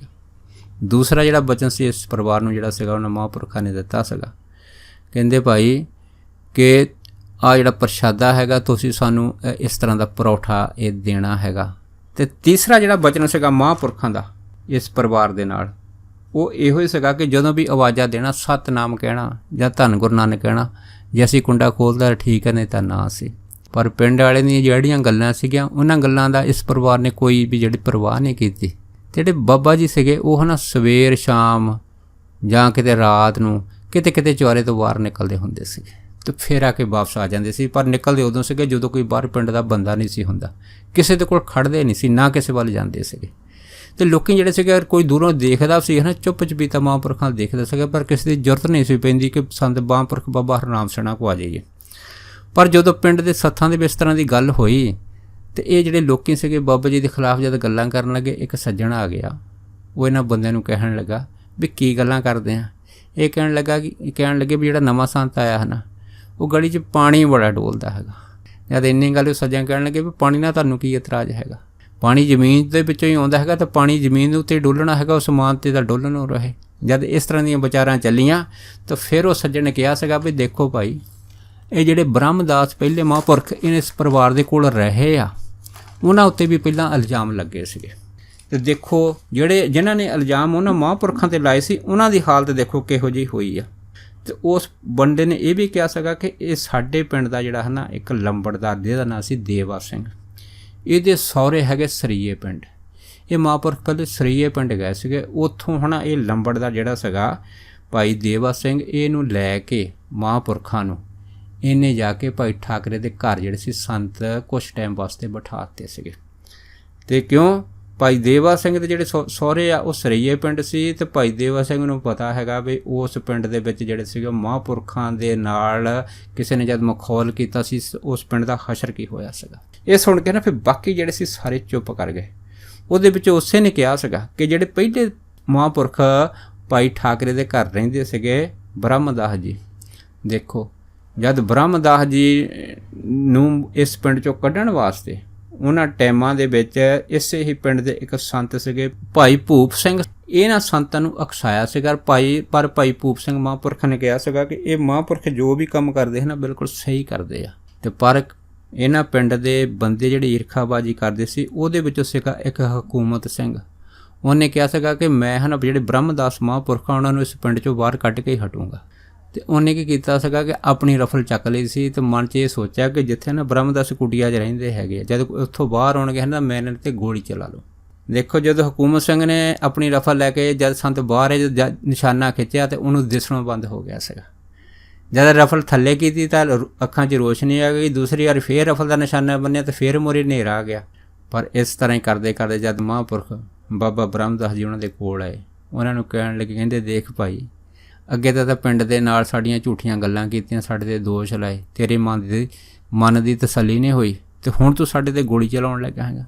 ਤੇ ਮਹਾਂਪੁਰਖ ਕਹਿਣ ਲੱਗੇ, ਕਹਿੰਦੇ ਭਾਈ ਤੇਰੀ ਤਾਂ ਗੋਲੀ ਸਾਡੇ 'ਤੇ ਨਹੀਂ ਚੱਲੀ, ਤੈਂ ਤਾਂ ਜ਼ੋਰ ਲਾ ਕੇ ਦੇਖ ਲਿਆ, ਪਰ ਹੁਣ ਸਾਡਾ ਜਿਹੜਾ ਚੱਲਿਆ ਤੀਰ ਹੈ ਨਾ, ਇਹਨੂੰ ਤੂੰ ਹੁਣ ਰੋਕ ਕੇ ਦਿਖਾ। ਜਦ ਇੰਨੀ ਗੱਲ ਹੋਈ ਸੀ ਤਾਂ ਫਿਰ ਜਿਹੜਾ ਸੀਗਾ ਹੈ ਨਾ, ਹਕੂਮਤ ਸਿੰਘ ਕੰਬਣ ਲੱਗ ਪਿਆ ਸੀ ਮਹਾਂਪੁਰਖਾਂ ਦੇ ਮੂਹਰੇ। ਜਦ ਕੰਬਣ ਲੱਗ ਪਿਆ ਡਰ ਦੇ ਨਾਲ, ਤਾਂ ਫਿਰ ਉਹਨੇ ਮਾਫੀਆਂ ਮੰਗੀਆਂ। ਮਹਾਂਪੁਰਖਾਂ ਨੇ ਕਿਹਾ ਬਾਕੀ ਸਭ ਠੀਕ ਆ, ਤੇਰਾ ਨਾਮੋ ਨਿਸ਼ਾਨ ਇਸ ਪਿੰਡ 'ਚ ਨਹੀਂ ਰਹਿਣਾ, ਪਰ ਹਾਂ ਕਿਉਂਕਿ ਤੂੰ ਆਪਣੇ ਆਖਰੀ ਸਮੇਂ ਦੇ ਵਿੱਚ ਸਾਡੇ ਕੋਲ ਜਿਹੜੀ ਹੈਗੀ ਆ ਉਹ ਗਲਤੀ ਮੰਨ ਲਈ ਆ, ਤੇਰਾ ਨਾਮ ਤਦ ਰਹੂਗਾ ਜੇ ਤੂੰ ਕੋਈ ਪਿੰਡ ਦੇ ਵਿੱਚ ਕੋਈ ਦਰਖਤ ਲਾਵੇਂ। ਤੇ ਭਾਈ ਹਕੂਮਤ ਸਿੰਘ ਨੇ ਦੇਖੋ ਫਿਰ ਉਹਨਾਂ ਟਾਈਮਾਂ ਦੇ ਵਿੱਚ ਨਾ ਇੱਕ ਬੋਹੜ ਦਾ ਦਰਖਤ ਲਾਇਆ ਸੀਗਾ। ਇਹ ਜਿਹੜਾ ਬੋਹੜ ਦਾ ਦਰਖਤ ਹੈ ਇਹ ਚੈਨੀ ਵਾਲੀ ਛੱਪੜੀ 'ਤੇ ਅੱਜ ਵੀ ਖੜਾ ਹੈਗਾ। ਬਸ ਇਹੋ ਹੀ ਦਰਖਤ ਉਹਦੀ ਯਾਦਗਾਰ ਰਹਿ ਗਿਆ, ਬਾਕੀ ਉਹਦਾ ਸਾਰਾ ਜਿਹੜੇ ਆ ਸਾਰਾ ਕੁਛ ਸੀਗਾ ਉਹ ਮਲੀਆ ਮੇਟ ਹੋ ਗਿਆ ਸੀਗਾ। ਸੋ ਇਹ ਜਿਹੜੀ ਗੱਲ ਸੀਗੀ, ਜਦ ਉਹ ਤੀਸਰੇ ਬੰਦੇ ਨੇ ਇਹਨਾਂ ਬੰਦਿਆਂ ਨੂੰ ਸੱਥ ਦੇ ਵਿੱਚ ਕਹੇ ਸੀ ਤਾਂ ਸਾਰੇ ਬੰਦੇ ਡਰ ਦੇ ਕਰਕੇ ਭੱਜ ਗਏ ਸੀਗੇ। ਵੀ ਪਹਿਲਾਂ ਤਾਂ ਮਹਾਂਪੁਰਖਾਂ ਦੇ ਨਾਲ ਪੰਗਾ ਲੈਣ ਦੇ ਨਾਲ ਜਿਹੜੀ ਸੀ ਆਹ ਗੱਲਬਾਤ ਹੋ ਗਈ ਸੀ। ਹੁਣ ਜੇ ਅਗਰ ਅਸੀਂ ਕੋਈ ਨਾ ਕੋਈ ਪੰਗਾ ਸੰਤ ਮਹਾਂਪੁਰਖ ਬਾਬਾ ਨਾਮ ਸਿੰਘ ਹੋਣਾ ਨਾ ਕਰੀਏ ਤੇ ਕਿਤੇ ਸਾਡੇ ਨਾਲ ਇਹ ਚੀਜ਼ ਘਟਨਾ ਨਾ ਵਾਪਰ ਜਾਵੇ। ਇਸ ਕਰਕੇ ਸਾਰੇ ਜਿਹੜੇ ਸੀ ਡਰਨਾ ਚੁੱਪ ਕਰਕੇ ਉੱਥੋਂ ਚਲੇ ਗਏ ਸੀ। ਪਰ ਭਾਈ ਠਾਕਰਾ ਸਿੰਘ ਉਹਨਾਂ ਦੀ ਘਰ ਵਾਲੀ ਬੜੇ ਪ੍ਰੇਮ ਨਾਲ ਸੇਵਾ ਕਰਦੇ ਰਹੇ ਆ। ਇੱਕ ਦਿਨ ਫਿਰ ਮਹਾਂਪੁਰਖਾਂ ਨੇ ਭਾਈ ਠਾਕਰੇ ਨੂੰ ਆਪਣੇ ਕੋਲ ਬੁਲਾਇਆ। ਜਦ ਬੁਲਾਇਆ ਤੇ ਬੁਲਾ ਕੇ ਕਹਿੰਦੇ ਇਸ ਤਰ੍ਹਾਂ ਕਰ ਵੀ ਆਪਣੀ ਘਰ ਵਾਲੀ ਨੂੰ ਵੀ ਜਿਹੜਾ ਹੈਗਾ ਆਵਾਜ਼ ਮਾਰ ਲਾ। ਜਦ ਭਾਈ ਠਾਕਰੇ ਨੇ ਆਪਣੀ ਘਰੋਂ ਵਾਲੀ ਨੂੰ ਆਵਾਜ਼ ਮਾਰੀ ਤੇ ਮਹਾਂਪੁਰਖ ਕਹਿਣ ਲੱਗੇ, ਕਹਿੰਦੇ ਦੇਖ ਬੀਬਾ, ਜਿਹੜਾ ਰਾਤ ਨੂੰ ਤੈਨੂੰ ਸੁਪਨਾ ਆਇਆ ਸੀ ਤੂੰ ਆਪਣੇ ਪਤੀ ਨੂੰ ਸੁਣਾ ਕੇ ਆਇਆ ਸੀ। ਦੇਖੋ ਜਦ ਇੰਨੀ ਗੱਲ ਹੋਈ ਤਾਂ ਭਾਈ ਠਾਕਰੇ ਦੀ ਘਰ ਵਾਲੀ ਬੜੀ ਹੈਰਾਨ ਹੋਈ। ਪਰ ਮਹਾਂਪੁਰਖਾਂ ਦੇ ਕਹਿਣ 'ਤੇ ਉਹ ਕਹਿਣ ਲੱਗੀ ਵੀ ਰਾਤੀ ਮੈਨੂੰ ਸੁਪਨਾ ਆਇਆ, ਮੈਂ ਸੁਪਨੇ 'ਚ ਕੀ ਦੇਖਿਆ ਕਿ ਇੱਕ ਬਹੁਤ ਹੀ ਸੁੰਦਰ ਮਨਮੋਹਣ ਜਗ੍ਹਾ ਹੈਗੀ ਹੈ, ਬਹੁਤ ਸੁੰਦਰ ਜਗ੍ਹਾ। ਉਸ ਜਗ੍ਹਾ ਦੇ ਵਿੱਚ ਬੜੇ ਮਹਿਲ ਖੜੇ ਆ, ਬਹੁਤ ਸੁੰਦਰ ਅਦਭੁਤ ਤਰ੍ਹਾਂ ਦੇ ਮਹਿਲ। ਤੇ ਉੱਥੇ ਜਿਹੜੇ ਲੋਕੀ ਉਹ ਵੀ ਬੜੇ ਸੁੰਦਰ ਵਾ, ਚਿੱਟੀਆਂ ਪੋਸ਼ਾਕਾਂ ਪਾਈਆਂ, ਬਹੁਤ ਸੁੰਦਰ ਜਿਹੜੇ ਹੈ ਉੱਥੇ ਦੇ ਵਸਨੀਕ ਹੈਗੇ ਆ। ਉਹ ਕਹਿੰਦੀ ਜਦੋਂ ਮੈਂ ਉੱਥੇ ਗਈ, ਉੱਥੇ ਮੈਨੂੰ ਇੱਕ ਸਿੱਖ ਮਿਲਿਆ। ਉਹ ਸਾਨੂੰ ਕਹਿਣ ਲੱਗਾ ਬੀਬਾ ਆ ਜਾਓ, ਅਸੀਂ ਤੁਹਾਡਾ ਹੀ ਇੰਤਜ਼ਾਰ ਕਰ ਰਹੇ ਹਾਂ। ਕਹਿੰਦੀ ਉਹ ਸਿੱਖ ਮੈਨੂੰ ਲੈ ਗਿਆ ਇੱਕ ਮਹਿਲ ਦੇ ਮੂਹਰੇ। ਉਸ ਮਹਿਲ ਦੇ ਵਿੱਚ ਮੂਹਰੇ ਲਿਜਾ ਕੇ ਉਹਨੂੰ ਸਿੱਖ ਨੇ ਆਪ ਦਰਵਾਜ਼ਾ ਖੋਲ੍ਹਿਆ ਅਤੇ ਮੈਨੂੰ ਕਹਿਣ ਲੱਗੇ ਬੀਬਾ ਵੀ ਆਹ ਤੁਹਾਡਾ ਅਸਲੀ ਟਿਕਾਣਾ ਰਹਿਣ ਦਾ ਹੈਗਾ। ਇਹ ਜਿਹੜਾ ਮਹਿਲ ਹੈ ਦਰਗਾਹ ਦਾ ਮਹਿਲ ਹੈ, ਇਹਦੇ ਵਿੱਚ ਤੁਸੀਂ ਸਦੀਵੀ ਆਨੰਦ ਮਾਣ ਸਕਦੇ ਆ। ਇਹ ਤੁਹਾਡੇ ਵਾਸਤੇ 24 ਘੰਟੇ ਅੱਠੇ ਪੈਰ ਖੁੱਲ੍ਹਾ। ਉਹ ਬੀਬੀ ਜਿਹੜੀ ਸੀਗੀ ਭਾਈ ਠਾਕਰੇ ਸਿੰਘ ਦੇ ਘਰੋਂ ਦੱਸਦੀ ਸੀਗੀ ਕਿ ਜਦੋਂ ਮੈਂ ਉਸ ਘਰ ਦੇ ਵਿੱਚ ਦਾਖਲ ਹੋਈ ਤਾਂ ਉਸ ਘਰ ਦਾ ਅੰਦਰਲਾ ਜਿਹੜਾ ਨਜ਼ਾਰਾ ਅਦਭੁਤ ਦੇਖ ਕੇ ਕਹਿੰਦੀ ਮੈਂ ਦੰਗ ਰਹਿ ਗਈ ਕਿ ਉਹ ਜਿਹੜਾ ਘਰ ਸੀਗਾ ਮੇਰੀ ਕਲਪਨਾ ਤੋਂ ਪਰੇ ਸੀਗਾ। ਕਹਿੰਦੀ ਮੈਂ ਸੋਚ ਹੀ ਰਹੀ ਸੀ, ਅਚਰਜ ਦੇ ਨਾਲ ਘਰ ਨੂੰ ਦੇਖ ਰਹੀ ਸੀ ਕਿ ਮੇਰੀ ਅੱਖ ਖੁੱਲ੍ਹ ਗਈ। ਜਦ ਇਹ ਸਾਰੀ ਜਿਹੜੀ ਬਚਨ ਸੀਗੇ ਜਾਂ ਗੱਲਬਾਤ ਸੀ ਭਾਈ ਠਾਕਰੇ ਜੀ ਦੇ ਘਰੋਂ ਨੇ ਜਿਹੜੇ ਸੀਗੇ ਮਹਾਂਪੁਰਖਾਂ ਦੇ ਸਾਹਮਣੇ ਆਪਣੇ ਪਤੀ ਨਾਲ ਜਿਹੜੀ ਸੀ ਉਹ ਸਾਂਝੀ ਕੀਤੀ। ਤਾਂ ਬਾਬਾ ਜੀ ਹੱਸ ਕੇ ਕਹਿਣ ਲੱਗੇ, ਕਹਿੰਦੇ ਦੇਖ ਭਾਈ ਠਾਕਰੇ, ਇਹ ਜਿਹੜੀ ਮਹਾਂਪੁਰਖਾਂ ਦੀ ਸੇਵਾ ਹੁੰਦੀ ਹੈ ਤਾਂ ਜ਼ਰੂਰ ਔਖੀ ਆ, ਗੁਰੂ ਪੀਰਾਂ ਦੀ ਚਾਕਰੀ, ਪਰ ਇਹਦਾ ਫੜ ਬੜਾ ਭਾਰਾ, ਮਹਾਂ ਕਰੜੀ ਸੁਖਸਾਰ ਹੈ ਤਾਂ ਔਖੀ, ਪਰ ਇਹ ਸੁੱਖਾਂ ਦਾ ਖਜ਼ਾਨਾ ਖੋਲ੍ਹਦੀ ਹੈ। ਕਹਿੰਦੇ ਭਾਈ ਇਸ ਸੰਸਾਰ ਤੋਂ ਬਾਅਦ ਤੁਹਾਨੂੰ ਦਰਗਾਹ ਦੇ ਵਿੱਚ ਤੁਹਾਡਾ ਟਿਕਾਣਾ ਦੱਸ ਦਿੱਤਾ ਕਿ ਤੁਸੀਂ ਕਿਸ ਜਗ੍ਹਾ ਜਾਣਾ ਤਾਂ ਜੋ ਤੁਹਾਨੂੰ ਇਸੇ ਸੰਸਾਰ ਦੇ ਵਿੱਚ ਤਸੱਲੀ ਹੋ ਸਕੇ। ਉਹ ਜਿਹੜਾ ਦਰਗਾਹੀ ਟਿਕਾਣਾ ਦਰਗਾਹੀ ਮਹਿਲ ਹੈ ਜਦੋਂ ਤੁਸੀਂ ਸੰਸਾਰ ਨੂੰ ਛੱਡ ਕੇ ਜਾਓਗੇ ਤਾਂ ਉਹਦੇ ਵਿੱਚ ਤੁਹਾਡੀ ਰਿਹਾਇਸ਼ ਹੋਊਗੀ। ਅਤੇ ਉੱਥੇ ਜਿੰਨੇ ਵੀ ਜਿਹੜੇ ਗੁਰਮੁਖ ਪਿਆਰੇ ਉਸ ਅਸਥਾਨ ਦੇ ਵਿੱਚ ਰਹਿੰਦੇ ਆ ਮਹਿਲਾਂ 'ਚ, ਉਹ ਸਾਰੇ ਜਿਹੜੇ ਗੁਰਮੁਖ ਪਿਆਰੇ ਰੱਬ ਦੇ ਬੜੇ ਪ੍ਰੇਮੀ ਭਗਤ ਹੈਗੇ ਆ। ਭਜਨ ਬੰਦਗੀ ਦੀਆਂ ਬਹੁਤ ਉੱਚੀਆਂ ਆਤਮਾਵਾਂ ਦੇ ਉਹਨਾਂ ਅਸਥਾਨਾਂ ਦੇ ਉੱਤੇ ਟਿਕਾਣੇ ਹੈ। ਸੋ ਇਹ ਹੈ ਸੇਵਾ ਜਿਹੜੀ ਮਹਾਂਪੁਰਖਾਂ ਨੇ ਜਿਹੜੀ ਸੀਗੀ ਭਾਈ ਠਾਕਰੇ ਸਿੰਘ ਨੂੰ ਅਤੇ ਉਹਦੀ ਘਰਵਾਲੀ ਨੂੰ ਉਹਨਾਂ ਦੇ ਕੀਤੇ ਸੇਵਾ ਦੇ ਫਲ ਦੇ ਵਜੋਂ ਨਵਾਜੀ ਸੀਗੇ। ਅਤੇ ਉਹਨਾਂ ਦੋਨਾਂ ਨੂੰ ਨਿਹਾਲ ਕਰ ਦਿੱਤਾ ਸੀ ਬਾਬਾ ਜੀ ਨੇ। ਉਸ ਤੋਂ ਬਾਅਦ ਫਿਰ ਦੇਖੋ ਬਾਬਾ ਜੀ ਜਿਹੜੇ ਸੀਗੇ ਉਸ ਜਗ੍ਹਾ ਤੋਂ ਫਿਰ ਚੱਲ ਕੇ ਜਿਹੜੇ ਸੀਗੇ ਇਹ ਜੰਡਾਂ ਵਾਲੇ ਪਹੁੰਚੇ ਆ। ਜਦ ਜੰਡਾਂ ਵਾਲੇ ਪਹੁੰਚੇ ਆ ਉੱਥੇ ਕੁੱਲੇ ਵਾਲਾ ਇੱਕ ਛੱਪੜੀ ਆ ਅਤੇ ਉਹਦੇ ਕੰਢੇ ਇੱਕ ਪਿੱਪਲ ਸੀਗਾ ਜਿਹਨੂੰ ਇੱਕ ਦੋ ਪੱਤੇ ਲੱਗੇ ਸੀ, ਬਾਕੀ ਸਾਰੇ ਝੜੇ ਸੀ। ਲੋਕੀ ਆਮ ਕਰਕੇ ਉਹਨੂੰ ਪਿੱਪਲ ਕਹਿੰਦੇ ਹੁੰਦੇ ਸੀ। ਇੱਥੇ ਵੀ 1 ਮਹੀਨਾ ਮਹਾਂਪੁਰਖ ਇਸ ਪਿੱਪਲ ਦੇ ਥੱਲੇ ਰਹੇ ਆ। ਇਸੇ ਹੀ ਪਿੱਪਲ ਦੇ ਕੋਲ ਇੱਕ ਮਾਲਾ ਸਿੰਘ ਬਜ਼ੁਰਗ ਸੀਗਾ। ਉਹਨੇ ਜਦ ਮਹਾਂਪੁਰਖਾਂ ਦੇ ਦਰਸ਼ਨ ਕੀਤੇ ਤੇ ਉਹਨੂੰ ਬੜੀ ਖਿੱਚ ਪਈ, ਬੜਾ ਆਨੰਦ ਆਇਆ। ਉਹ 1-2 ਦਿਨ ਬਾਬਾ ਹਰਨਾਮ ਸੋਹਣਾ ਕੋਲ ਬੈਠਾ ਰਿਹਾ। ਜਦ ਬੈਠਾ ਰਿਹਾ ਤਾਂ ਫਿਰ ਉਹਨੇ ਬਚਨ ਬਲਾ ਸੁਣੇ, ਮਨ ਦੀ ਖਿੱਚ ਪ੍ਰੇਮ ਹੋਰ ਵਧਿਆ। ਅਤੇ 2-4 ਦਿਨਾਂ ਬਾਅਦ ਮਹਾਂਪੁਰਖਾਂ ਨੇ ਕਹਿੰਦਾ ਬਾਬਾ ਜੀ ਕੋਈ ਸੇਵਾ ਹੈਗੀ ਤਾਂ ਦੱਸੋ। ਮਹਾਂਪੁਰਖ ਹੱਸ ਕੇ ਕਹਿਣ ਲੱਗੇ, ਕਹਿੰਦੇ ਦੇਖ ਭਾਈ, ਅਗਰ ਤੂੰ ਸੇਵਾ ਕਰਨੀ ਆ ਤਾਂ ਇਸ ਤਰ੍ਹਾਂ ਕਰ ਵੀ ਅਸੀਂ ਦੁੱਧ ਛਕ ਲੈਂਦੇ ਹਾਂ ਅਤੇ ਤੂੰ ਭਾਈ ਦੁੱਧ ਲਿਆ ਕਰ। ਤੇ ਭਾਈ ਮਾਲਾ ਸਿੰਘ ਜੀ ਕਹਿਣ ਲੱਗੇ, ਕਹਿੰਦੇ ਮਹਾਂਪੁਰਖੋ ਵੀ ਦੁੱਧ ਤਾਂ ਸਾਡੇ ਘਰ ਬਥੇਰਾ ਹੈਗਾ, ਮੈਂ ਜ਼ਰੂਰ ਆਪਦੇ ਵਾਸਤੇ ਜਿਹੜਾ ਹੈਗਾ ਉਹ ਲੈ ਕੇ ਆਪ ਜੀ ਦੀ ਸੇਵਾ 'ਚ ਹਾਜ਼ਰ ਹੋ ਜਾ ਕਰੋ। ਦੇਖੋ ਭਾਈ ਮਾਲਾ ਸਿੰਘ ਰੋਜ਼ ਦੁੱਧ ਲਿਆਉਂਦੇ ਆ ਤੇ ਮਹਾਂਪੁਰਖਾਂ ਦੇ ਅੱਗੇ ਰੱਖ ਦਿੰਦੇ। ਮਹਾਂਪੁਰਖ ਜਿਹੜੇ ਆ ਬੜੇ ਪ੍ਰਸੰਨ ਹੋ ਕੇ ਨਾ ਉਹ ਦੁੱਧ ਛਕਦੇ ਹੈਗੇ ਆ। ਇੱਕ ਵਾਰ ਕੀ ਹੋਇਆ ਕਿ ਭਾਈ ਮਾਲਾ ਸਿੰਘ ਬੈਠੇ ਸੀਗੇ, ਇੱਕ ਕੋਈ ਸੱਜਣ ਆ ਗਿਆ, ਉਹ ਦਰਸ਼ਨ ਕਰਕੇ ਦੂਰੋਂ ਮੁੜ ਗਿਆ। ਦੂਹੇ ਦਿਨ ਫੇਰ ਆ, ਫੇਰ ਦੂਰੋਂ ਮਹਾਂਪੁਰਖਾਂ ਨੂੰ ਦੇਖ ਕੇ ਥੋੜ੍ਹਾ ਜਿਹਾ ਲਾਗੇ ਆਇਆ, ਦਰਸ਼ਨ ਕਰਕੇ ਫੇਰ ਚਲ ਗਿਆ। ਤੀਏ ਦਿਨ ਜਦ ਆਇਆ ਤੇ ਆ ਕੇ ਕੋਲ ਮੱਥਾ ਟੇਕ ਕੇ ਬੈਠ ਗਿਆ। ਜਦ ਮੱਥਾ ਟੇਕ ਕੇ ਬੈਠਿਆ ਤੇ ਕੋਲ ਹੀ ਹਨ ਭਾਈ ਮਾਲਾ ਸਿੰਘ ਮਹਾਂਪੁਰਖਾਂ ਕੋਲ ਬੈਠੇ ਆ, ਤੇ ਇਹ ਵੀ ਸੱਜਣ ਬਹਿ ਗਿਆ। ਬਾਬਾ ਜੀ ਨੇ ਪੁੱਛਿਆ ਵੀ ਤੇਰਾ ਨਾਂ ਕੀ? ਉਹ ਕਹਿੰਦਾ ਜੀ ਮੇਰਾ ਨਾਂ ਹਰੀ ਸਿੰਘ। ਮਹਾਂਪੁਰਖ ਕਹਿੰਦੇ ਰਹਿੰਦਾ ਕਿਤੇ? ਕਹਿੰਦਾ ਜੀ ਮਾਝੇ ਦੇ ਵਿੱਚ। ਮਹਾਂਪੁਰਖ ਕਹਿੰਦੇ ਅੱਛਾ। ਕਹਿੰਦੇ ਭਾਈ ਬਈ ਇਹ ਦੱਸ ਤੂੰ ਇੱਥੇ ਕੀ ਕਰਨਾ ਆ? ਜਦ ਇੰਨੀ ਗੱਲ ਹੋਈ, ਉਹ ਕਹਿਣ ਲੱਗਾ ਬਾਬਾ ਜੀ ਬਈ ਮੇਰਾ ਜਿਹੜਾ ਜੀਵਨ ਦੀ ਹਾਲਾਤ ਆ, ਮੇਰੀ ਹਾਲਤ ਬੜੀ ਪਤਲੀ ਹੈਗੀ ਆ, ਕਿਉਂਕਿ ਮੈਨੂੰ ਪਿੰਡ ਨੇ ਘਰੋਂ ਜਿਹੜਾ ਹੈ ਬਾਹਰ ਕੱਢ ਦਿੱਤਾ ਤੇ ਘਰਦਿਆਂ ਨੇ ਵੀ ਬਾਹਰ ਕੱਢ ਦਿੱਤਾ। ਹੁਣ ਮੈਂ ਦਰ ਦੀਆਂ ਠੋਕਰਾਂ ਖਾਂਦਾ। ਜਦ ਇਹ ਗੱਲਬਾਤ ਹੋਈ ਸੀ ਤੇ ਫਿਰ ਮਹਾਂਪੁਰਖ ਕਹਿਣ ਲੱਗੇ, ਕਹਿੰਦੇ ਭਾਈ ਅਸੀਂ ਵੀ ਤਾਂ ਤੈਨੂੰ ਇਹੀ ਕਹਿਣਾ ਚਾਹੁੰਦੇ ਹਾਂ ਕਿ ਤੂੰ ਸਾਡੇ ਕੋਲ ਨਾ ਆਇਆ ਕਰ, ਇੱਥੋਂ ਚਲਾ ਜਾ। ਜਦ ਇੰਨੀ ਗੱਲ ਹੋਈ ਤਾਂ ਉਹ ਜਿਹੜਾ ਵਿਅਕਤੀ ਸੀਗਾ ਹਰੀ ਸਿੰਘ, ਉਸ ਦਿਨ ਤਾਂ ਉੱਠ ਕੇ ਚਲੇ ਗਿਆ, ਪਰ ਦੂਏ ਦਿਨ ਫਿਰ ਆ ਗਿਆ। ਜਦ ਆ ਗਿਆ ਤਾਂ ਮਹਾਂਪੁਰਖ ਕਹਿੰਦੇ ਕੱਲ੍ਹ ਤੈਨੂੰ ਕਿਹਾ ਸੀਗਾ ਵੀ ਤੂੰ ਚਲੇ ਜਾ, ਤੂੰ ਫੇਰ ਕਾਹਤੇ ਮੁੜਿਆ? ਉਹ ਕਹਿਣ ਲੱਗਾ ਬਾਬਾ ਜੀ ਮੈਂ ਕੀ ਕਰਾਂ, ਜਦੋਂ ਵੀ ਮੈਂ ਤੁਹਾਡੇ ਤੋਂ ਦੂਰ ਜਾਂਦਾ ਹਾਂ ਨਾ, ਮੇਰੇ ਅੰਦਰ ਅੱਗ ਲੱਗ ਜਾਂਦੀ ਵਿਚਾਰਾਂ ਦੀ, ਮੈਂ ਖੜਾ ਨਹੀਂ ਪਾਉਂਦਾ, ਮੇਰੇ ਅੰਦਰ ਘੁੱਟਣ ਮਹਿਸੂਸ ਹੋਣ ਲੱਗ ਪੈਂਦੀ। ਜਦੋਂ ਮੈਂ ਤੁਹਾਡੇ ਕੋਲ ਆਉਂਦਾ ਤਾਂ ਮੈਨੂੰ ਆਨੰਦ ਜਿਹੜਾ ਹੈਗਾ ਤੁਹਾਡੇ ਪਾਸ ਆ ਕੇ ਬੈਠਦਾ, ਕੋਈ ਮਨ ਨੂੰ ਸ਼ਾਂਤੀ ਆਉਂਦੀ, ਠੰਡਕ ਪੈਂਦੀ ਆ। ਜਦ ਇਸ ਤਰ੍ਹਾਂ ਵਿਚਾਰਾਂ ਕੀਤੀਆਂ ਤੇ ਮਹਾਂਪੁਰਖ ਕਹਿੰਦੇ ਅੱਛਾ ਭਾਈ ਇਹ ਦੱਸ ਤੂੰ ਜ਼ਿੰਦਗੀ 'ਚ ਕੀ ਕੀਤਾ? ਦੇਖੋ ਉਹ ਬੰਦਾ ਜਿਹਦਾ ਨਾਂ ਹਰੀ ਸਿੰਘ ਸੀਗਾ, ਉਹਨੇ ਹੈ ਨਾ ਸਾਰੇ ਜਿਹੜੇ ਆਪਣੀ ਜ਼ਿੰਦਗੀ ਦੇ ਵਿੱਚ ਉਲਟ ਕੰਮ ਕੀਤੇ ਸੀਗੇ, ਸਾਰੇ ਮਹਾਂਪੁਰਖਾਂ ਦੇ ਅੱਗੇ ਖੋਲ੍ਹ ਦਿੱਤੇ। ਜਦ ਖੋਲ੍ਹ ਦਿੱਤੇ ਤਾਂ ਫਿਰ ਮਹਾਂਪੁਰਖ ਕਹਿਣ ਲੱਗੇ, ਕਹਿੰਦੇ ਭਾਈ ਦੱਸ ਹੁਣ ਅਸੀਂ ਤੇਰਾ ਕੀ ਕਰ ਸਕਦੇ ਹਾਂ? ਜਿੱਦਾਂ ਦਾ ਤੂੰ ਬੀਜਿਆ ਉੱਦਾਂ ਦਾ ਤੇ ਵੱਢਣਾ ਹੈਗਾ। ਜਦ ਮਹਾਂਪੁਰਖ ਨੇ ਇਸ ਤਰ੍ਹਾਂ ਦੀ ਵਿਚਾਰ ਜਿਹੜੀ ਸੀ ਉਹਦੇ ਨਾਲ ਕੀਤੀ ਤਾਂ ਉਹ ਜਿਹੜਾ ਹਰੀ ਸਿੰਘ ਸੀ ਬੜਾ ਰੋਣ ਲੱਗ ਪਿਆ। ਇੰਨਾ ਰੋਣ ਲੱਗਾ ਕਿ ਮਹਾਂਪੁਰਖ ਦੇ ਚਰਨਾਂ 'ਚ ਡਿੱਗ ਪਿਆ ਤੇ ਕਹਿਣ ਲੱਗਾ ਬਾਬਾ ਜੀ ਮੇਰੇ ਕੀਤੇ ਸਾਰੇ ਗੁਨਾਹ ਬਖਸ਼ ਦਿਓ, ਮੈਨੂੰ ਨਵੀਂ ਜ਼ਿੰਦਗੀ ਬਖਸ਼ੋ। ਜਦ ਉਹਦਾ ਮਨ ਰੋ ਕੇ ਹਲਕਾ ਹੋ ਗਿਆ, ਹੁਣ ਮਹਾਂਪੁਰਖਾਂ ਨੇ ਵੀ ਦੇਖ ਲਿਆ ਕਿ ਇਹ ਬਿਲਕੁਲ ਹੁਣ ਸੱਚੇ ਦਿਲੋਂ ਸ਼ਰਨ ਆਉਣਾ ਚਾਹੁੰਦਾ, ਤੇ ਬਾਬਾ ਮਹਾਨਾਮ ਸੁਣਨ ਨੂੰ ਉਹ 'ਤੇ ਨਾ ਦਇਆ ਆ ਗਈ। ਤੇ ਮਹਾਂਪੁਰਖ ਕਹਿੰਦੇ ਚੰਗਾ ਭਾਈ ਉੱਠ ਕੇ ਬੈਠ। ਜਦ ਉੱਠ ਕੇ ਬੈਠਾ ਤਾਂ ਮਹਾਂਪੁਰਖਾਂ ਨੇ ਫਿਰ ਉਹਨੂੰ ਉਪਦੇਸ਼ ਦਿੱਤਾ। ਕਹਿੰਦੇ ਭਾਈ ਜ਼ਿੰਦਗੀ ਦੇ ਵਿੱਚ ਆਹ ਕੰਮ ਕਰਨੇ ਆ। ਪਹਿਲਾਂ ਤਾਂ ਜ਼ਿੰਦਗੀ ਦੇ ਵਿੱਚ ਜਿਹੜਾ ਹੈ ਨਾ ਕਦੀ ਝੂਠ ਨਹੀਂ ਬੋਲਣਾ, ਸੱਚ ਬੋਲਣਾ। ਦੂਸਰਾ ਕੀ ਹੈ, ਸੱਚੀ ਕਿਰਤ ਕਰਨੀ ਹੈ। ਤੇ ਤੀਸਰਾ ਕੀ ਹੈ, ਸੱਚੀ ਕਿਰਤ ਕਰਦੇ ਨਾ ਪਰਮੇਸ਼ਰ ਦਾ ਨਾਮ ਜਪਣਾ ਹੈਗਾ। ਇਹ 3 ਵਚਨ ਕਰ ਲੂੰਗਾ। ਉਹ ਕਹਿਣ ਲੱਗਾ ਜੀ ਜੋ ਤੁਸੀਂ ਕਹੋ ਮੈਂ ਕਰ ਲੂੰ। ਦੇਖੋ ਹਰੀ ਸਿੰਘ ਨੇ 3 ਵਚਨ ਮੰਨੇ ਤੇ ਮਹਾਂਪੁਰਖ ਕਹਿਣ ਲੱਗੇ, ਕਹਿੰਦੇ ਚੰਗਾ ਭਾਈ ਅਗਰ ਤੂੰ ਇਹ 'ਤੇ ਰਹੂੰਗਾ ਤੇ ਅਸੀਂ ਤੇਰੇ ਨਾਲ ਰਹਾਂਗੇ। ਫਿਰ ਮਹਾਂਪੁਰਖਾਂ ਨੇ ਹਰੀ ਸਿੰਘ ਨੂੰ ਫਿਰ ਮੂਲ ਮੰਤਰ ਦਾ ਪਾਠ ਦੱਸਿਆ ਸੀਗਾ। ਦੇਖੋ ਤੁਹਾਨੂੰ ਪਤਾ ਹੀ ਆ, ਜਿਸ ਬੰਦੇ ਨੇ ਠੋਕਰਾਂ ਖਾਧੀਆਂ ਹੋਣ ਤੇ ਮਹਾਂਪੁਰਖਾਂ ਦੀ ਸ਼ਰਨ ਵਿੱਚ ਢਹਿ ਪਿਆ ਹੋਵੇ ਤਾਂ ਦੇਖੋ ਫਿਰ ਉਹ ਜਿਹੜਾ ਸੀਗਾ ਹਰੀ ਸਿੰਘ, ਉਹਦਾ ਮਨ ਮੂਲ ਮੰਤਰ ਦੇ ਵਿੱਚ ਇੰਨਾ ਖੁੱਭਿਆ ਸੀਗਾ ਕਿ ਸਮਾਂ ਪਾ ਕੇ ਜਿਹੜਾ ਹਰੀ ਸਿੰਘ ਸੀਗਾ ਉਹਦਾ ਮਨ ਵੀ ਜਿਹੜਾ ਸੀਗਾ ਉਹ ਬਿਸਮਾਦ ਦੇ ਵਿੱਚ ਚਲਾ ਗਿਆ ਸੀ।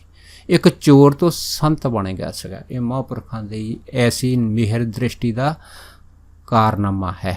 ਦੇਖੋ ਇਸ ਤਰ੍ਹਾਂ ਹੀ ਨਾ ਮਹਾਂਪੁਰਖ ਜਿਹੜੇ ਸੀਗੇ ਜਦ ਉਸ ਪਿੱਪਲ ਦੇ ਥੱਲੇ ਬੈਠੇ ਰਹੇ ਤੇ ਭਾਈ ਮਾਲਾ ਸਿੰਘ ਜੀ ਦੁੱਧ ਲੈ ਕੇ ਆਉਂਦੇ ਰਹੇ।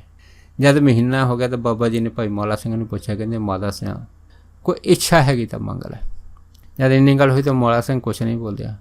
ਬਾਬਾ ਜੀ ਨੇ ਪਹਿਲਾ ਭਜਨ ਕੀਤਾ, ਕੋਈ ਜਵਾਬ ਨਹੀਂ ਦਿੱਤਾ। ਦੂਜਾ ਕੀਤਾ, ਤੀਜਾ ਕੀਤਾ, ਉਹ ਚੁੱਪ ਰਿਹਾ। ਤੇ ਮਹਾਂਪੁਰਖ ਫਿਰ ਆਪ ਹੀ ਕਹਿਣ ਲੱਗੇ, ਕਹਿੰਦੇ ਦੇਖ ਭਾਈ ਉਹਦੇ ਮਨ ਦੀ ਜਿਹੜੀ ਅਵਸਥਾ ਸੀ, ਭਾਵੁਕਤਾ ਸੀ, ਉਹਨੂੰ ਮਹਾਂਪੁਰਖ ਜਾਣ ਗਏ ਸੀਗੇ ਕਿ ਇਹਦੀ ਜਿਹੜੀ ਉਮਰ ਹੈਗੀ ਆ ਭਾਈ ਮਾਲਾ ਸਿੰਘ ਦੀ, ਇਹ ਹੁਣ ਬਜ਼ੁਰਗੀ 'ਚ ਆ ਤੇ ਪਰ ਇਹਦੇ ਔਲਾਦ ਕੋਈ ਨਹੀਂ। ਪਰ ਬਾਬਾ ਜੀ ਨੇ ਉਹਨੂੰ ਆਖਿਆ ਸੀ, ਕਹਿੰਦੇ ਦੇਖ ਭਾਈ ਤੂੰ ਜਿਹੜੀ ਸੇਵਾ ਕੀਤੀ ਆ ਨਾ ਸਾਡੀ, ਇਸ ਸੇਵਾ ਦੇ ਵੱਟੇ ਵਾਹਿਗੁਰੂ ਤੈਨੂੰ ਮੇਵਾ ਦਊਗਾ। ਇਸ ਮੇਵੇ ਦੇ ਵਿੱਚ ਤੇਰੇ 2 ਪੁੱਤਰ ਹੋਣਗੇ। ਇੱਕ ਦਾ ਨਾਂ ਤੂੰ ਜਿਹੜਾ ਹੈ ਉਹ ਬਚਨ ਸਿੰਘ ਰੱਖੀ, ਦੂਸਰੇ ਦਾ ਨਾਂ ਰਤਨ ਸਿੰਘ ਰੱਖੀ, ਤੇ ਤੇਰੇ ਘਰ ਦੇ ਵਿੱਚ ਜਿਹੜੀਆਂ ਲਹਿਰ ਵਹਿਰ ਹੋ ਜਾਣਗੀਆਂ। ਇਹ ਜਿਹੜਾ ਸੀ ਇਹ 12 ਬਚਨ ਬਾਬਾ ਮਹਾਨਾਮ ਸੋਹਣਾ ਨੇ ਭਾਈ ਮਾਲਾ ਸਿੰਘ ਨੂੰ ਉਹਨਾਂ ਦੀ ਸੇਵਾ ਦੇ ਸਦਕੇ ਦਿੱਤਾ ਸੀ। ਫਿਰ ਦੇਖੋ ਭਾਈ ਮਾਲਾ ਸਿੰਘ ਜਿਹੜੇ ਬਜ਼ੁਰਗ ਸੀਗੇ ਉਹਨਾਂ ਦੇ 2 ਪੁੱਤਰ ਹੋਏ। ਇੱਕ ਦਾ ਨਾਮ ਮਹਾਂਪੁਰਖਾਂ ਦੇ ਕਹਿਣ 'ਤੇ ਉਹਨੇ ਬਚਨ ਸਿੰਘ ਰੱਖਿਆ, ਦੂਸਰੇ ਦਾ ਰਤਨ ਸਿੰਘ ਰੱਖਿਆ। ਤੇ ਐਸੀ ਕਿਰਪਾ ਮਹਾਂਪੁਰਖਾਂ ਦੀ ਹੋਈ, ਇੱਕ ਪੁੱਤਰੀ ਵੀ ਹੋਈ ਤੇ ਉਹਦਾ ਨਾਂ ਜਿਹੜਾ ਸੀਗਾ ਉਸ ਪਰਿਵਾਰ ਨੇ ਇੰਦ ਕੌਰ ਰੱਖਿਆ ਸੀਗਾ। ਉੱਥੋਂ ਫਿਰ ਮਹਾਂਪੁਰਖ ਜਿਹੜੇ ਸੀਗੇ ਅੱਗੇ ਚਲੇ ਗਏ। ਇੱਕ ਭੋਲਾ ਨਾ ਛੱਪੜੀ ਆ, ਉੱਥੇ ਬੈਠੇ। ਉੱਥੇ ਇੱਕ ਗੁਰਦਿਆਲ ਸਿੰਘ ਸੀਗੇ ਸੱਜਣ, ਉਹਨਾਂ ਨੇ ਮਹਾਂਪੁਰਖਾਂ ਦੀ ਫਿਰ ਦੁੱਧ ਦੇ ਨਾਲ ਸੇਵਾ ਕੀਤੀ। ਜਦ ਸੇਵਾ ਕੀਤੀ ਤੇ ਫਿਰ ਭਾਈ ਮਹਾਰਾਮ ਸੁਣਨ ਨੇ ਭਾਈ ਗੁਰਦਿਆਲ ਜੀ ਨੂੰ ਇਹ ਪੁੱਛ ਲਿਆ ਬਾਬਾ ਜੀ ਨੇ। ਉਹ ਕਹਿਣ ਲੱਗੇ ਗੁਰਦਿਆਲ ਸਿੰਘ ਕੋਈ ਇੱਛਾ ਹੈ ਤਾਂ ਮੰਗ ਲੈ। ਪਹਿਲੇ ਵਚਨ ਤੇ ਕੁਛ ਨਹੀਂ ਮੰਗਿਆ, ਦੂਸਰੇ ਤੇ ਤੀਸਰੇ ਤੇ ਵੀ ਭਾਈ ਗੁਰਦਿਆਲ ਸਿੰਘ ਨੇ ਕੁਛ ਨਹੀਂ ਮੰਗਿਆ, ਪਰ ਇੰਨਾ ਕਿਹਾ ਮਹਾਂਪੁਰਖੋ ਬਸ ਮੈਨੂੰ ਕਿਸੇ ਚੀਜ਼ ਦੀ ਇੱਛਾ ਨਹੀਂ ਗੀ, ਮੇਰਾ ਇਹੋ ਚਿੱਤ ਕਰਦਾ ਕਿ ਮੈਂ ਆਪਦੇ ਦਰਸ਼ਨ ਕਰਦਾ ਰਹਾਂ ਤੇ ਆਪਦੇ ਦਰਸ਼ਨਾਂ ਦਾ ਆਨੰਦ ਲੈਂਦਾ ਰਹਾਂ। ਦੇਖੋ ਐਸੀ ਜਿਹੜੀ ਸੇਵਾ ਭਾਈ ਗੁਰਦਿਆਲ ਸਿੰਘ ਨੇ ਕੀਤੀ ਆ, ਨਿਰ ਇੱਛਤ ਕਾਮਨਾ ਤੋਂ ਰਹਿਤ ਹੋ ਕੇ ਬਾਬਾ ਜੀ ਉੱਤੇ ਬੜੇ ਪ੍ਰਸੰਨ ਹੋਏ ਤੇ ਮਹਾਂਪੁਰਖਾਂ ਨੇ ਫਿਰ ਉਹਨੂੰ ਵੀ ਹੈ ਨਾ ਮੂਲ ਮੰਤਰ ਦਾ ਪਾਠ ਦਾ ਜਿਹੜਾ ਸੀਗਾ ਉਹ ਮੰਤਰ ਦਿੱਤਾ ਸੀਗਾ ਉਹਨਾਂ ਟਾਈਮਾਂ 'ਚ। ਇਹ ਮੰਤਰ ਜਿਹੜਾ ਸੀਗਾ ਭਾਈ ਗੁਰਦਿਆਲ ਸਿੰਘ ਹੁਣਾਂ ਨੇ ਆਪਣੇ ਜੀਵਨ ਦੇ ਵਿੱਚ ਕਮਾਇਆ ਸੀਗਾ ਤੇ ਉੱਚ ਕੋਟੀ ਦੀ ਜਿਹੜੀ ਅਵਸਥਾ ਜਿਹੜੀ ਸੀ ਉਹ ਪ੍ਰਦਾਨ ਕੀਤੀ ਸੀਗੀ। ਸੋ ਕਹਿਣ ਤੋਂ ਭਾਵ ਇਹ ਆ ਕਿ ਮਹਾਂਪੁਰਖ ਜਿੱਥੇ ਵੀ ਗਏ ਆ, ਜਿਸ ਜਗ੍ਹਾ 'ਤੇ ਗਏ, ਜਿਸ ਗੁਰਮੁਖ ਪਿਆਰੇ ਨੂੰ ਦਰਸ਼ਨ ਦਿੱਤੇ ਆ, ਉਹਦੇ ਲੋਕ ਤੇ ਪਰਲੋਕ ਦੋਨੇ ਜਿਹੜੇ ਆ ਸਵਾਰ ਦਿੱਤੇ ਆ। ਸੋ ਦੱਸ ਇੰਨੇ ਹੀ ਬਚਨ ਕਰਦਾ ਹੋਇਆ ਖਿਮਾ ਦਾ ਜਾਚਕ ਹੈ ਜੀ। ਹੋਈਆਂ ਬੇਅੰਤ ਭੁੱਲਾਂ ਚੁੱਕਾਂ ਦੀ ਖਿਮਾ ਬਖਸ਼ਣੀ। ਸੋ ਫਤਿਹ ਬੁਲਾਓ। ਵਾਹਿਗੁਰੂ ਜੀ ਕਾ ਖਾਲਸਾ, ਵਾਹਿਗੁਰੂ ਜੀ ਕੀ ਫਤਿਹ।